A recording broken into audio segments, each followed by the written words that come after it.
Sir माझ्या ह्या प्लॉटमधला एक प्रॉब्लेम सांगतो. गाडवे साहेब पहिल्यांदा व्हिजिटला आले होते.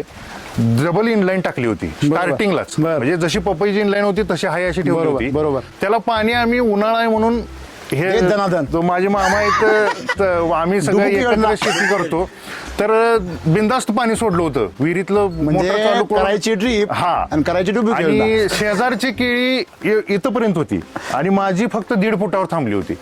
गाडवे सर आले, त्यांनी डायरेक्ट झाड उपडलं. मी म्हटलं सर झाड का उपडायला आहे? आणि खाली मुळी अशी चॉकअप झाली होती, पिळल्यानंतर पाणी पूर्ण पडलं त्या मुळीमधून. गाडवे साहेब सरांनी सांगितलं की 8 दिवस आता बागेकडे तुम्ही यायचं सुद्धा नाही, यायचंच नाही, पाणीच सोडू नका म्हणले. 8 ते 10 दिवस तुम्ही येऊ नका.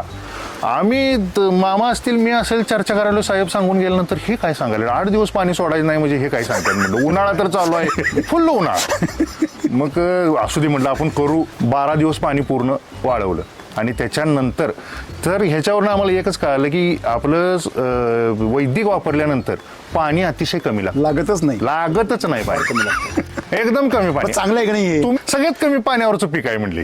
केळीला सगळ्यात जास्त पाणी म्हणतात पण सगळ्यात कमी पाणी. सेंद्रिय कर्ब जमीन जर वाढला तर वॉटरचं जे रिटेन्शन आहे, वॉटर जे होल्डिंग कॅपॅसिटी आहे ती वाढते. त्याला जेवढं गरजेचं आहे तेवढं पाणी ती साठवून ठेवते, जेवढं गरजेचं तेवढी हवा साठवून ठेवते. ते नॅचरली मेंटेन होतं. ते आपल्याला मेंटेन करायची गरज नाही. कंपन्यांनी आपल्याला मेंटेन करायला का शिकवलं? कारण त्याचा मी धंदा आहे. बरोबर. जर तुम्ही आपोआप सगळं व्हायला लागलं त्यांनी काय करायचं? हा, मग आज शेतकरी आत्महत्या करतात, ते करतील.